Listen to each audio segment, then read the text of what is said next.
necesita de personas como vosotros. A veces en política uno tiene que hacer balance. Ahora nos toca hacer balance de los últimos 4 años de un gobierno que tuvimos en la Xunta.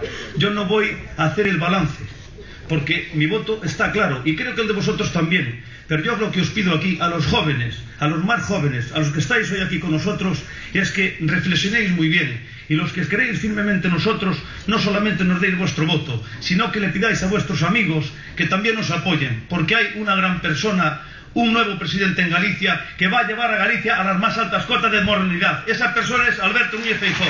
Por lo tanto, queridos amigos, chegou o momento do Partido Popular. Moitas gracias e disfrutar.